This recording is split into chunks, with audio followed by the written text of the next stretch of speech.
Amém, irmãos? Vamos nos colocar todos de pé para ler a Bíblia. Abra sua Bíblia no Evangelho segundo Mateus, no capítulo número 27. Mateus, capítulo 27. Vamos ler do versículo 62 até o versículo 66.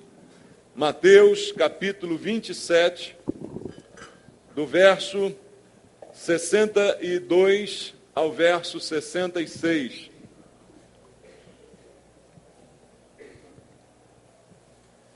A palavra de Deus diz assim: no dia seguinte, que é o dia depois da preparação, reuniram-se os principais sacerdotes e os fariseus, e dirigindo-se a Pilatos, disseram-lhe: Senhor, lembramo-nos de que aquele embusteiro, enquanto vivia, disse: depois de 3 dias ressuscitarei. Ordena, pois, que o sepulcro seja guardado com segurança até ao 3º dia, para não suceder que, vindo os discípulos, o roubem e depois digam ao povo: ressuscitou dos mortos, e será o último embuste pior que o primeiro. Disse-lhes Pilatos: aí tendes uma escolta, ide e guardai o sepulcro, como bem vos parecer. Indo eles, montaram guarda ao sepulcro, selando a pedra e deixando ali a escolta. Amém. Graças a Deus. Senhor, mais uma vez te agradecemos pela oportunidade de estarmos diante da Tua palavra. É a Tua palavra que nós queremos ouvir aqui esta noite, Pai. Ninguém veio aqui ouvir homens com doutrinas e filosofias humanas. Nós viemos ouvir a voz do Espírito Santo. É essa voz que queremos ouvir. Aquilo que o Espírito Santo tem a dizer à igreja. Fala conosco, Senhor, essa noite. Quebra todas as barreiras, toda distração, tudo aquilo que quer impedir que a Tua mensagem chegue ao nosso coração. Porque precisamos ouvir Tua voz nesse lugar para que a nossa vida mude de acordo com a Tua palavra. Pai Santo, usa a minha vida, eu entrego nas Tuas mãos, para que eu seja um instrumento Teu esta noite, e a Tua unção esteja sobre mim, a unção e o poder do Espírito Santo, para anunciar a Tua palavra com ousadia, e ela chegue aos nossos corações. Assim te peço, juntamente com os meus irmãos, em nome de Jesus. Amém. Louvado seja Deus. Podem sentar, queridos. Amados, este texto também é um texto bem conhecido da Bíblia, onde depois da morte do Senhor, alguns chegaram a Pilatos requerendo que o túmulo de Jesus fosse bem guardado. Então mostra a preocupação dos religiosos, os homens da religião da época, a preocupação que eles tinham com Jesus. O versículo 62 diz: no dia seguinte, que é o dia depois da preparação, reuniram-se. Quem se reuniu? Os principais sacerdotes e fariseus. A nata da religião de Israel. Os principais dos sacerdotes, mais os fariseus, que era o grupo conhecido pelo seu rigor com relação à lei de Deus. Eles todos se reúnem e vão até Pilatos fazer ali um pedido, mostrando a preocupação que aqueles homens tinham a respeito do que Jesus fez e do que Jesus provocou no meio deles. E aqui está o texto narrando esta situação. Pessoas mortas. Eram religiosos, mas na verdade estavam mortos. Assim como nós, antes de conhecer a Cristo, a Bíblia diz: estávamos mortos nos nossos delitos e pecados. Aqui eu vejo um bando de gente religiosa, mas que na verdade também estavam mortos, apesar de toda a sua religião, apesar de todo o seu pseudo-conhecimento bíblico. Eram mortos se preocupando com o corpo de alguém que também naquele momento estava morto. Pessoas mortas preocupadas com o morto. E colocaram guardas na porta do túmulo. O versículo 66 diz: indo eles, montaram guarda ao sepulcro, selando a pedra e deixando ali uma escolta para tomar conta daquele túmulo. E interessante observar os acontecimentos depois da morte de Jesus. Porque os próprios discípulos de Jesus pareciam que não tinham mais esperança por causa da morte de Cristo. A narrativa bíblica, depois que Jesus morreu, mostra que aqueles que andaram com Jesus, também esses estavam com medo, estavam assustados, estavam sem nenhuma esperança na ressurreição que foi prometida por Jesus. Porque a cruz parece que foi escandalosa demais para aquelas pessoas. O que Jesus sofreu, todos os sofrimentos que eles assistiram, aquilo deve ter sido muito marcante para cada um deles e parece que simplesmente esqueceram. Todas as promessas, tudo que Jesus falou, porque parecia que na cruz, na morte daquela maneira, no sepultamento, tudo foi sepultado junto com Jesus. A fé, a esperança daquelas pessoas. A Bíblia narra as mulheres chorando a morte de Jesus. A Bíblia narra os discípulos se lamentando. A gente outro dia falou aqui dos discípulos em Emaús, que se lamentavam pelo caminho, lamentando tudo o que aconteceu, sem manifestar a menor esperança de que Jesus, de fato, viesse a ressuscitar como ele prometera. Ninguém esperava que aquele ministério de Jesus, tão bonito, cheio de milagres, cheio de palavras, de cura, de transformações de vida, fosse terminar daquela maneira. Com Jesus sofrendo daquele jeito, na cruz, diante de todos, exposto ali a sua vergonha, tudo daquela forma. Ninguém imaginava que as coisas iam terminar desse jeito. Amados, eu creio que há algumas lições para nós neste episódio e nestes acontecimentos. Primeiro, é difícil a gente esquecer aquilo que a gente perdeu, não é? Eu não sei como cada um de nós lida com isso, mas os discípulos também não souberam lidar muito bem com a perda de Jesus. Para eles, Jesus se perdeu. Eles não tinham, como eu disse, esta esperança. Então, no coração deles, só tinha lugar para tristeza. Quando não há esperança, a tristeza toma conta do nosso coração. Quando nós não temos acesa dentro de nós uma chama de esperança, logo, logo entra o lugar a tristeza. E eles rapidamente esqueceram todas as palavras que Jesus dissera. Porque, veja, conviveram com Jesus durante mais de 3 anos. E por muitas vezes ouviram Jesus falando a respeito da sua morte, principalmente nos últimos dias que antecederam a sua morte. Jesus fez vários discursos falando, advertindo, dizendo para eles tudo aquilo que ia acontecer. Mas quando a gente perde a esperança, não adianta ouvir a palavra, entende? Você ouve a palavra de Deus, semana após semana, mas se você perde a esperança, parece que as palavras se tornam vãs. Elas, como dizem no popular, entram para um lado e saem pelo outro. Porque a esperança morreu dentro do coração. E às vezes a pessoa ouve muito a palavra de Deus, mas não acompanha aquele ouvir com fé. Fé e esperança andam juntas, irmãos. Porque a Bíblia diz que a fé é a certeza das coisas que se esperam. Você espera alguma coisa, e espera alguma coisa com certeza, com convicção, de coisas que você ainda não vê. Isso é fé, segundo a Bíblia.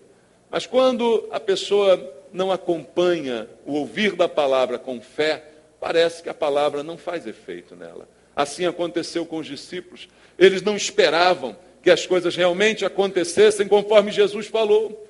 Eles não imaginavam que podia ser tão ruim assim. De alguma maneira pensaram talvez que Jesus não estivesse falando tão sério, que ele estava falando por metáforas e que não seria essa a realidade. Então eles, mesmo ouvindo a palavra, simplesmente esqueceram de tudo aquilo que foi dito. Às vezes eu tenho a sensação de que algumas pessoas esquecem de tudo que é pregado aqui. E pior que é muito ruim, porque dá a impressão que o meu trabalho é em vão, né? Mas é verdade, irmãos. Essa é uma realidade que nós temos que entender. Há muitas pessoas que simplesmente esquecem de tudo que foi dito. Basta vir uma dificuldade, basta vir um problema, basta se colocarem diante de uma realidade que elas não esperavam, apesar de terem sido até advertidas pela palavra. Mas isso faz com que a pessoa simplesmente esqueça. Jesus preveu muitas vezes a sua morte. Veja o que diz Mateus capítulo 20, versículo 18 e 19. Diz assim, Mateus 20, 18. Eis que subimos para Jerusalém, e o Filho do Homem será entregue aos principais sacerdotes e aos escribas. Eles o condenarão à morte e o entregarão aos gentios para ser escarnecido, açoitado e crucificado. Acabou aí o discurso de Jesus? Não.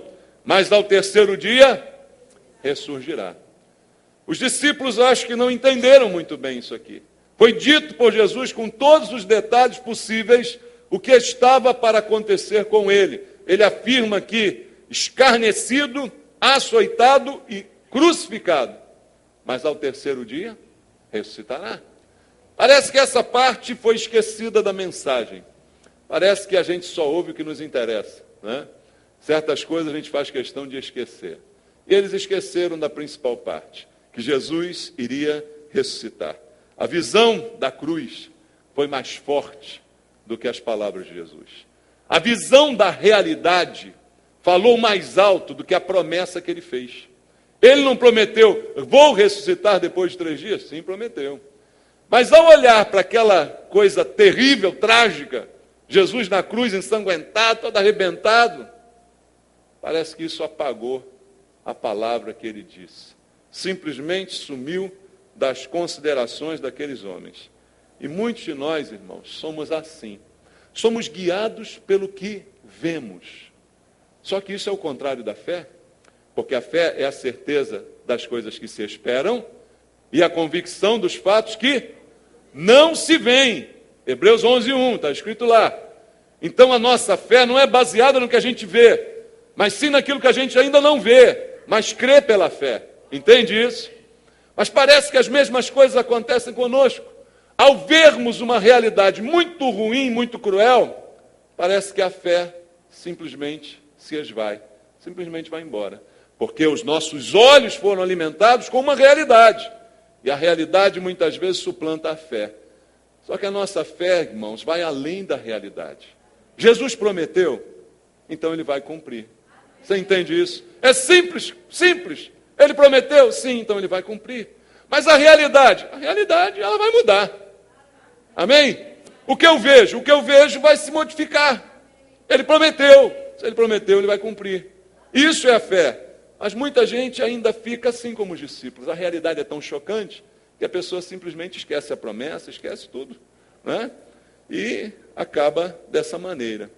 Irmãos, a certeza que é a nossa fé, ela tem o poder de trazer paz para o nosso coração. A falta da certeza, a incerteza, ou seja, a dúvida, ela traz medo. Se eu tenho essa certeza que a Bíblia chama de fé, automaticamente eu tenho paz. Se eu tenho dúvida, automaticamente eu tenho medo. A dúvida traz o medo. Porque eu vejo aquele quadro terrível. Imagina na sua vida um problema, uma situação terrível que aconteça. Isto é o que os teus olhos estão vendo. Se você tem fé, tem certeza que, embora esteja vendo isto, algo novo vai acontecer, a paz vem ao teu coração. Concorda comigo? Mas se ao olhar para uma desgraça, vem o medo, vem a dúvida, vem a falta de fé, certamente o medo vai invadir o seu coração. Porque você não tem certeza de nada, você só vai ficar com aquela realidade que os teus olhos veem. Então a falta de fé, ela produz medo, que produz tormento, mas a presença da fé, ela traz paz para o nosso coração. Após a morte de Jesus, a Bíblia diz que os discípulos se esconderam. Quando é que a gente se esconde, irmãos? A gente se esconde quando a gente está com medo. É ou não é? Quem não deve, não teme. Mas quando entra o medo, a gente se esconde. Quando não temos medo, andamos de cabeça erguida no meio da rua. Mas quando temos medo, a gente não quer ser visto, a gente quer ficar escondido. E foi isso que os discípulos fizeram. Porque estavam cheios de medo. Se fizeram assim com o nosso Senhor, o que farão conosco? Talvez seja isso que eles pensaram. Se mataram este que tantos milagres fazia, imagina com a gente o que não vão fazer. E aí o medo se apoderou do coração daqueles homens e eles simplesmente se esqueceram e se esconderam, porque não tinham certeza, não tinham fé na palavra de Jesus, na ressurreição que ele havia prometido.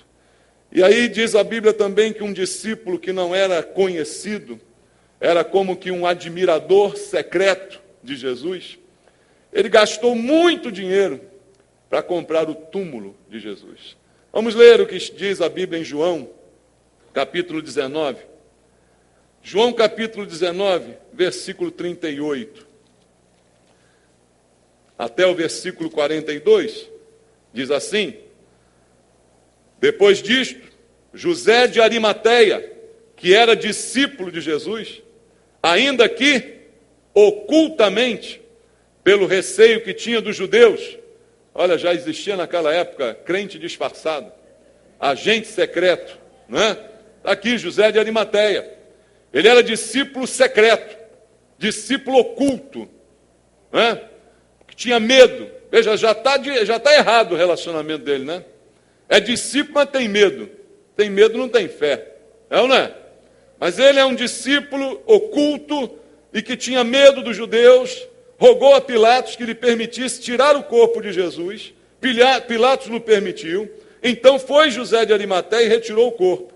E também Nicodemos, aquele que anteriormente viera a ter com Jesus à noite, foi levado cerca de 100 libras de um composto de mirra e aloés. Tomaram, pois, o corpo de Jesus, o envolveram em lençóis com os aromas, como é de uso entre os judeus, na preparação para o sepulcro. No lugar onde Jesus fora crucificado, havia um jardim, e neste um sepulcro novo, no qual ninguém tinha sido ainda posto. Ali, pois, por causa da preparação dos judeus, e por estar perto do túmulo, depositaram o corpo de Jesus. Veja, um túmulo novo, 0 quilômetro. Você tem ideia de quanto custa um túmulo? Tem? Custa caro? A gaveta é baratinho, né? A gaveta, joga lá dentro. Pronto. Mas um túmulo novinho, 0 quilômetro. Já naquela época isso custava dinheiro, gente. Já naquela época custava dinheiro. Outro dia eu liguei para o cemitério para saber o preço de um túmulo. Aquele cemitério vertical, sabia? Aquele aqui pertinho, como é o nome? Memorial do Carmo. Uma gavetinha no Memorial do Carmo, 14 mil reais foi o preço que me deram. 14 mil para uma gaveta com espaço para osso atrás. Imagina quanto custa um túmulo novo, perto de um jardim, num lugar bonito, naquela época. Na verdade, naquela época só tinha direito a um enterro assim, com um túmulo privilegiado, pessoas de muitas posses. E parece que José de Arimateia e Nicodemos se reuniram, juntaram ali uns trocados e compraram algo para Jesus. Um túmulo e caro e novo para colocá-lo ali. Um lugar de ricos. Foi ali que Jesus foi sepultado. Mas eu te pergunto agora, falando seriamente, para que gastar tanto dinheiro com um túmulo que ia ser usado por 3 dias? Já pensou nisso? Pensa nisso. Hoje em dia ainda tem gente assim, né? Vai no cemitério, compra aquela... Como é o nome daquele negócio cheio de... Mausoléu? Como é que é? Abrigo? Jazigo. Asilo, abrigo, não, né? Ainda não morreu, né? Aí compra aquele abrigo... Não, como é o nome? Jazigo. Aquele jazigo enorme, com várias camas, né? Várias estátuas. Quanto custa o negócio daqui? Não tem nem ideia, dá uma fortuna. E para que aquilo tudo? Já viu como se gasta dinheiro em caixão? Caixão de madeira de dar em doido, né? Sabe aquela coisa maravilhosa, com aquela alça de ouro, a maravilha de caixão. Para quê, irmão? Aquele vai ser usado pela eternidade, né? Até o bicho comer. Mas no caso de Jesus, gastar tanto dinheiro com um túmulo que só iria ser ocupado por 3 dias, não foi o que Jesus disse? Para que isso? Absolutamente desnecessário. Passar aromas num corpo que daqui a 3 dias estaria andando de novo. As atitudes, irmãos, é que mostram a nossa fé. Parece bonito, né? Que atitude linda de José de Arimateia, de Nicodemos, coisa bacana, gastaram dinheiro, foram lá, compraram. Coisa bacana, compraram os perfumes. Mas veja, a atitude mostra a fé, irmão. Por isso a Bíblia diz, a fé sem obras é morta. A fé se manifesta em ações. As ações daqueles homens mostravam que ele não tinha fé nenhuma no que Jesus disse. É uma homenagem, que bacana, quero homenagear o corpo de Jesus. Mas, daqui a 3 dias, aquele corpo vai sair andando. E aí? Para que isso tudo? Então, na verdade, aquela atitude mostrava que eles não tinham muito convicção de que isso aconteceria. Arimateia também não acreditava na ressurreição, apesar de ser um discípulo secreto de Jesus, né? Então, irmãos, apesar de toda incredulidade, apesar de ninguém acreditar, a palavra de Deus se cumpriu. A palavra de Deus se cumpre independente da nossa fé. É claro que a nossa fé é o que Deus deseja, porque a Bíblia diz que sem fé é impossível agradar a Deus. Mas a palavra não deixa de se cumprir porque ninguém teve fé. Entende isso? Mesmo ninguém acreditando, 3 dias depois, o plano de Deus se cumpriu. Jesus ressuscitou. Sabe por quê, irmão? Nenhum dos planos de Deus pode ser frustrado. Leia comigo Jó 42, verso 2, onde esta palavra está anunciada. Jó, capítulo 42, versículo número 2, diz assim: bem sei que tudo podes, e nenhum dos teus planos pode ser frustrado. Você crê nisso? Que Deus pode tudo, e que nenhum plano de Deus pode ser frustrado, nem pela nossa incredulidade. Deus pode tudo, e nenhum dos planos de Deus jamais poderá ser frustrado. Aconteceu 3 dias depois, apesar de toda falta de fé, Jesus cumpriu o que prometera. Agora vamos voltar para aqueles religiosos, os principais sacerdotes e fariseus. Mesmo não acreditando em nada disso, claro, Jesus ressuscitou coisa nenhuma. Mesmo não acreditando em nada disso, até com medo, como eles disseram, de que fosse roubado o corpo, né? Para que então a história contada, veja, os fariseus sabiam da história. Os sacerdotes sabiam da história, os discípulos também sabiam e nem por isso se importaram. Veja, eles tiveram mais fé, talvez, entre aspas, na história do que os próprios discípulos. Porque com medo da história, eles tomam uma providência. Mandam guardar o corpo, mandam botar uma escolta, botar uma pedra, selar, para garantir que ninguém mexeria no corpo. Uma preocupação daqueles homens. Mas qual era o medo que eles tinham? Guardar um túmulo, por quê? Motivados também pelo medo. Não por fé, mas por medo. Gastaram também, pediram uma escolta, selaram, colocaram uma pedra.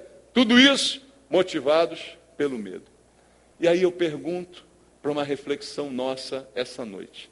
Será que nós também agimos assim, igual a esses religiosos, motivados pelo medo? Será que nós temos gasto tempo, energia, dinheiro para guardar coisas mortas, que não precisam ser guardadas? Jesus não deixou nenhuma recomendação sobre o que fazer com o seu corpo. Ele deixou? Ele disse aos discípulos o que tinham que fazer com o corpo dele? Não, porque ele não está nem preocupado com isso. E daqui a 3 dias eu vou ressuscitar. Mesmo que o corpo tivesse sido despedaçado, daqui a 3 dias ele ia ressuscitar. Entendeu? Então não havia nenhuma recomendação. Mas e nós o que fazemos? O que o medo nos leva a fazer, irmãos? O que o medo também nos impulsiona a realizar? Será que nós também, motivados pelo medo, estamos guardando coisas mortas? Pensa comigo sobre isso. Será que nós estamos presos a algo que já morreu, a algo que já passou na nossa vida, e ainda estamos guardando as 7 chaves, gastando tempo, gastando energia, gastando dinheiro para guardar coisas que morreram e que não vão influenciar em mais nada a nossa vida?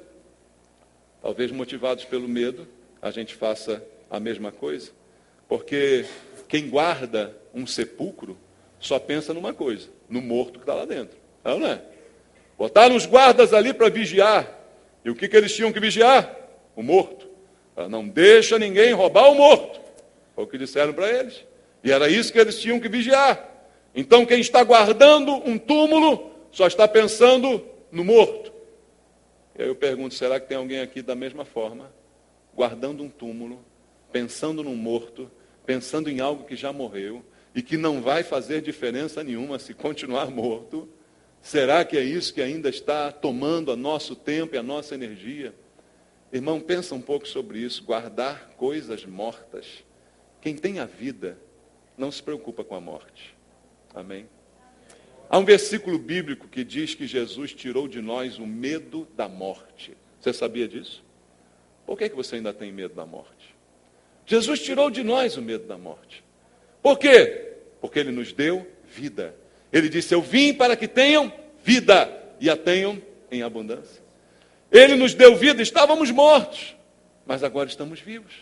E se estamos vivos, por quê? Nos preocupar tanto com a morte?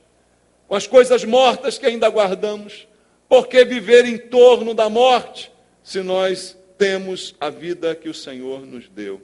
Quem tem a vida, irmãos, não guarda a morte. Veja comigo Lucas capítulo 9, versículo número 60, do capítulo 9 do Evangelho segundo Lucas.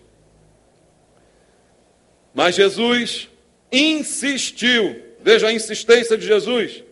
Em que ele insistiu? Deixa os mortos o sepultar os seus próprios mortos. Tu, porém, vai e prega o reino de Deus. Jesus nunca mandou a gente se preocupar com mortos, nem com Ele mesmo. Ele disse, não se preocupem com isso. Não se preocupem com o meu corpo. Ele não deu nenhuma recomendação.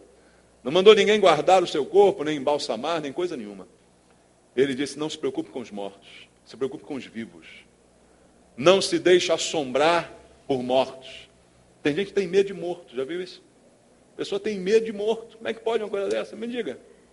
A Bíblia diz que os mortos não sabem coisa nenhuma. Os mortos não falam, não pensam, não agem de maneira nenhuma no mundo dos vivos. Então por que ter medo de morto? Por que ainda guardar coisas mortas? Por que ainda gastar energia com coisas que morreram? Jesus simplesmente insiste nessa passagem que nós acabamos de ler. Ele insistiu, como está dizendo aqui o texto, irmãos. E veja a sua insistência. Deixa os mortos o sepultar os próprios mortos. Tu, porém, vai e prega o reino de Deus. Nenhum de nós pode ficar preso ao que morreu. Pode ficar preso. Há pessoas que, porque perderam alguma coisa, qualquer coisa, uma pessoa, uma situação, um bem, a pessoa simplesmente morre também para a vida. Jesus disse, deixa os mortos sepultar os mortos. Vai e faz o que eu estou mandando. A cada um de nós, Jesus manda, pregue o Evangelho. Pregue e viva o reino de Deus. O reino de Deus é o reino dos vivos, não dos mortos.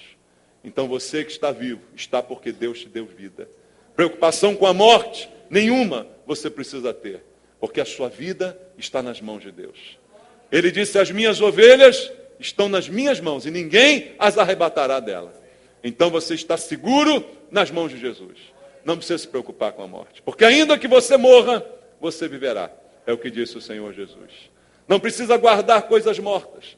Não precisa ficar guardando no teu coração coisas que passaram, coisas que morreram, coisas que te trouxeram dor e sofrimento. Não guarde mais isso no teu coração. Não fique de guarda para que esse não fuja de você, esse morto. Parece que tem gente que se alimenta dessas coisas e guarda essas coisas por anos e anos na sua vida. A Bíblia está dizendo para você essa noite, meu irmão, não guarde coisas mortas, porque a morte não deve ocupar o meu coração. E o que deve, então, ocupar o meu coração? O que deve tomar lugar na minha vida, irmãos? Eu não preciso me preocupar com a morte. E veja João, capítulo 11, versículo 25. João, capítulo 11, verso 25. Jesus está dizendo às irmãs de Lázaro, eu sou a ressurreição e a vida. Quem crê em mim, ainda que morra, viverá. Por que eu tenho que me preocupar com a morte? Eu creio nisso. Eu acredito na palavra de Jesus. Se eu acredito, não preciso me preocupar com a morte. Você entende isso? Por quê? Está prometido. Ainda que eu morra, eu viverei. Ainda que a morte me surpreenda, eu a vencerei. É o que está escrito na palavra de Deus. Então, o que tem que ocupar o meu coração? Irmãos, tudo que nos cerca tenta enfraquecer a nossa fé. O diabo, nosso adversário, a Bíblia diz, anda em derredor, rugindo como um leão. Para que ele ruge como um leão? Você tem medo de leão? Eu tenho medo de leão. Se o leão der uma rugida no meu lado, eu vou ficar do lado do leão? Não. Mas ele anda rugindo como um leão. Para quê? Para nos assustar. Para nos trazer medo. Eu sozinho tenho medo de leão. Agora, eu com Deus, não tem leão que possa comigo. Amém? Não, eu não tenho medo de leão. Entende isso? Mas o leão está rugindo. Por que o leão está rugindo? Porque ele quer amedrontar. E com alguns ele tem sucesso. A alguns ele consegue amedrontar até o ponto que a pessoa não sai nem de casa. A pessoa não faz mais nada, porque está aprisionada por um leão. As circunstâncias da vida tentam fazer com que a gente esqueça as verdades de Deus. Elas tentam minar a nossa fé, irmãos. O diabo trabalha para minar a nossa fé.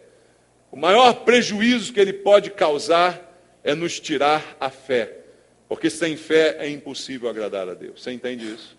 E ele trabalha com isso. Para quê? Criando situações, criando circunstâncias que nos tragam medo. Como aconteceu na cruz. Os discípulos tiveram medo por causa da cruz. Medo do que aconteceu com Jesus. E aí, a fé deles se esfriou. A ponto de já não acreditarem mais na promessa de ressurreição. Ninguém pode impedir o agir de Deus. Você viu aqui comigo na Bíblia. Ninguém pode frustrar os planos de Deus. Então eu não preciso me preocupar com as ameaças que Satanás constantemente tem nos feito. Podem guardar o sepulcro. Podem colocar guardas e selo num sepulcro. Mas a palavra de Deus se cumprirá. Jesus ressuscitou. Com selo no túmulo, com pedra na beira do túmulo, com guardas armados, tudo isso não foi suficiente para impedir que a palavra de Deus se cumprisse. É nisso que você tem que crer. Não importa as artimanhas de Satanás. O que ele vai fazer para tirar a fé do seu coração. As circunstâncias feias que ele vai te mostrar para que você venha desacreditar. Não faça isso, acredite. Porque os planos de Deus, a Bíblia diz, jamais podem ser frustrados. Se você é um filho de Deus, você tem que crer que Deus tem plano para a sua vida. Deus tem plano para a sua vida, meu irmão. Nenhum deles será frustrado. Nenhum dos planos de Deus para você será frustrado. Podem colocar guardas, podem selar, podem fazer coisas contra você, mas os planos de Deus sempre se cumprirão, é o que diz a palavra de Deus. Ela é a tua vitória. Um novo começo, uma nova oportunidade sempre acontece. Mesmo quando o diabo te cerca de tudo que é jeito, de todas as circunstâncias. Você crê na palavra, porque na palavra está a vitória. Na promessa está a ressurreição. Qual é a morte que vai vencer um filho de Deus, irmãos? Não existe possibilidade. Leia comigo o que diz a Bíblia, em 1 Coríntios, capítulo 15, versículo 55 ao versículo 58. 1 Coríntios, capítulo 15, do verso 55 até o final, diz assim: Onde está, ó morte, a tua vitória? Onde está, ó morte, o teu aguilhão? O aguilhão da morte é o pecado, e a força do pecado é a lei. Graças a Deus que nos dá a vitória. Por intermédio de quem? De nosso Senhor Jesus Cristo. Portanto, meus amados irmãos, sede firmes, inabaláveis, sempre abundantes na obra do Senhor, sabendo que no Senhor o vosso trabalho não é vão. Cadê o medo da morte? Onde está a morte, o teu aguilhão? Onde está a morte, a tua vitória? Qual a morte que pode nos deter? Para que guardar coisa morta, irmão? Para que ficar preso a coisas que morreram? Qual a morte que pode deter você, se você se coloca na disposição de fazer a vontade de Deus? O que diz o apóstolo Paulo é: sede firmes, inabaláveis e abundantes na obra do Senhor. Esse é o chamado de Deus para nós. Como Jesus disse, deixa os mortos sepultar os mortos. Você prega o reino de Deus. Vai fazer a obra que eu te chamei para fazer. Para de ficar parado no passado, nas coisas que morreram, nas coisas que você perdeu, e se concentre nasquelas que estão adiante de você, nas coisas que eu ainda tenho para a sua vida, nos planos que eu tenho para você, que não serão frustrados. É isso que o Senhor está dizendo para nós essa noite. Eu imagino, irmãos, que Satanás imaginou que os guardas e uma pedra pudessem impedir a ressurreição de Jesus. Lê do engano. Lê do engano, mais uma vez, ele está enganado e ele está errado. Ele coloca guardas sempre e pedras sempre no nosso caminho para tentar impedir nossa vitória. Não é isso que Satanás faz até hoje, irmão? Ele sempre está disposto a colocar uma pedra, colocar um obstáculo na tua caminhada, imaginando que isso pode impedir o plano de Deus na sua vida, que é a sua vitória. Por isso a Bíblia diz, em Cristo somos mais que vencedores. Mas Satanás não desiste. Ele veio matar, roubar e destruir. E ele continuará tentando fazer isso de todas as maneiras, colocando pedras no teu caminho, colocando obstáculos à tua frente, na expectativa de que você seja como muitos que desistem, que se amedrontam quando vêm dificuldades à sua frente. Muita gente faz isso, irmãos. Satanás tem tido sucesso na vida de muita gente. Espero que não na tua e nem na minha. Amém? Que a gente não se deixe amedrontar por pedras, nem por barreiras, nem por impedimentos. Não deixe morrer a sua vontade de lutar, de trabalhar. Mas se morreu, se já morreu, a tua vontade de lutar, a tua vontade de trabalhar, Deus pode ressuscitar o que morreu. Amém? Eu creio nisso também. Talvez você esteja me ouvindo dizer isso tudo e diga, pastor, para mim não dá mais. Eu já me deixei dominar pelo medo, já me deixei dominar pelas barreiras, pelas pedras, pelas coisas mortas que eu guardei a minha vida inteira. Minha fé morreu. Meu trabalho já morreu. Eu acredito num Deus que ressuscita o que morreu. Jesus morreu, irmãos. Jesus não fingiu que morreu. Jesus morreu. Mas ele ressuscitou Jesus. Se morreu a sua fé, Deus pode ressuscitar a sua fé. Se a tua vontade de viver morreu, Deus pode ressuscitar a tua vontade de viver. Os planos de Deus, eles jamais morrerão na sua vida. Então peça a Deus essa noite, que Ele opere uma grande ressurreição na sua vida, na sua casa, na sua família, em todos os lugares onde você veja que algo morreu. Peça ao Senhor que Ele ressuscite essa noite. E Ele é poderoso para fazer muito mais do que a gente imagina. A pedra do sepulcro foi removida.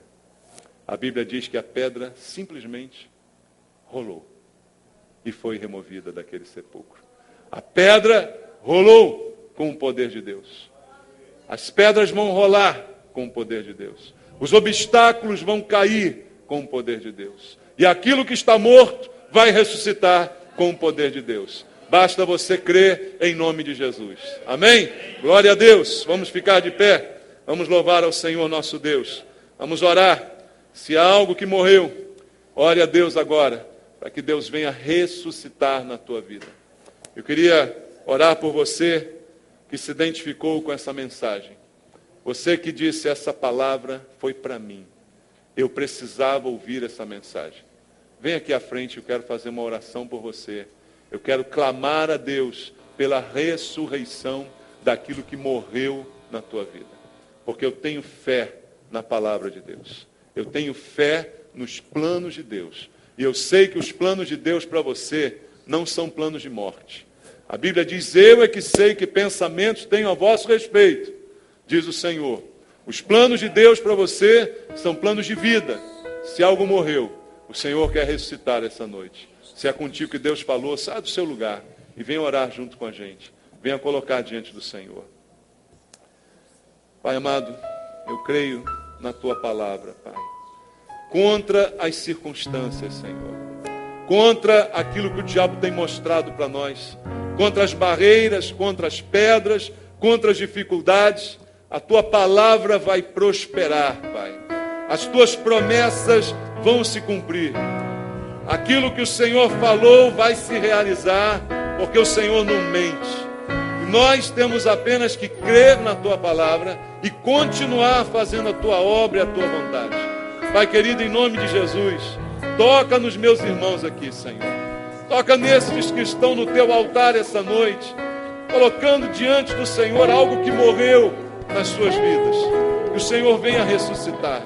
Se é a fé, Pai, ressuscita, Senhor. Se é a vontade de trabalhar, ressuscita, Pai. Se há algo que foi perdido, ressuscita, meu Deus, pelo poder do Espírito Santo, em nome de Jesus. Eu creio na tua palavra, eu creio nos milagres, Pai, em nome de Jesus. Ressuscita a vida dos meus irmãos aqui, Pai. Pai. Aquilo que morreu na vida de qualquer um deles, venha ressuscitar para a tua glória, para que não venhamos mais aguardar coisas mortas, mas viver a vida que o Senhor tem para nós, em nome de Jesus. Opera na vida dos meus irmãos, Pai. Eu te agradeço por isso, ó Deus, pelos milagres que o Senhor vai fazer, e eu creio em cada um deles, para a glória do teu santo nome, em nome de Jesus. Deus abençoe você, meu irmão. Deus abençoe você. Deus abençoe você. Um abraço a alguém perto de você. Deus vai nos abençoar. Deus vai ressuscitar. Vamos louvar ao Senhor nosso Deus.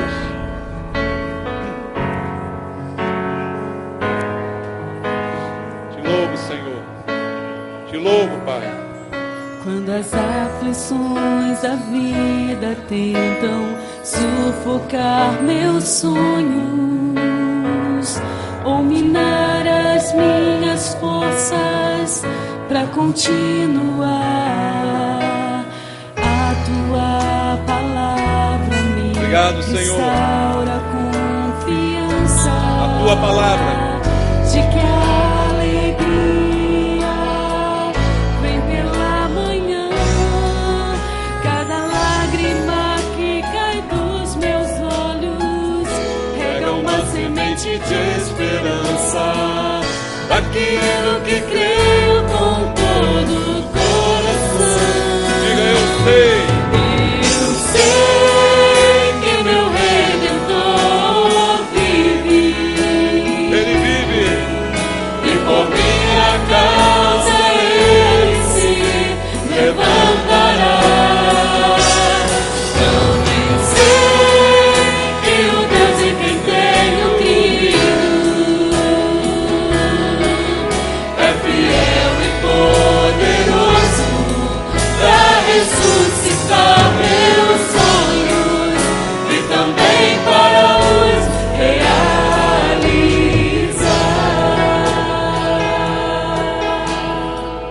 Eu creio, Senhor. quando as aflições da vida tentam sufocar meus sonhos ou minar as minhas forças para continuar, a tua palavra me restaura confiança de que a alegria vem pela manhã.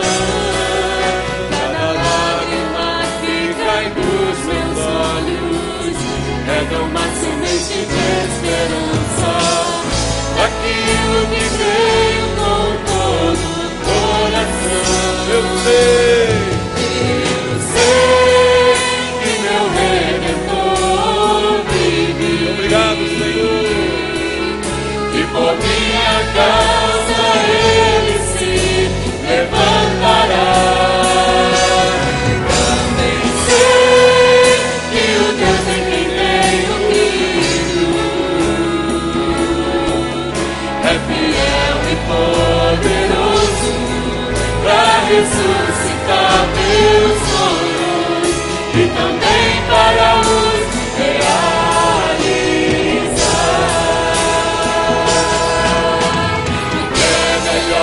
pra mim eu sei que o meu Deus fará.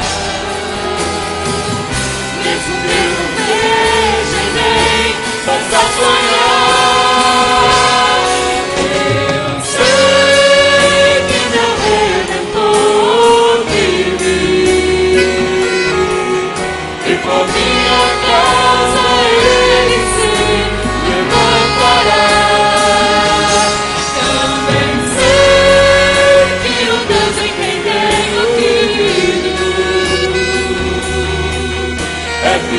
Ele é fiel, é poderoso. Glória ao teu nome, Senhor. E também para os realizar. É fiel e poderoso para ressuscitar meus sonhos e também para os realizar. E também para os realizar.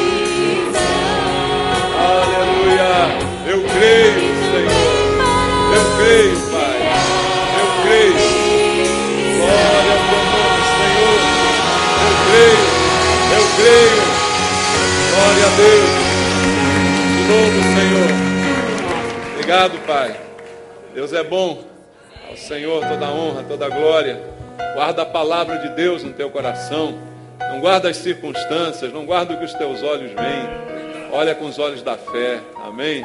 E creia no Redentor. Aquele que redime, que salva, que levanta, que resgata, que ressuscita. É nele que nós cremos, irmãos. A ele o nosso culto, tudo aquilo que fizemos aqui. Amém?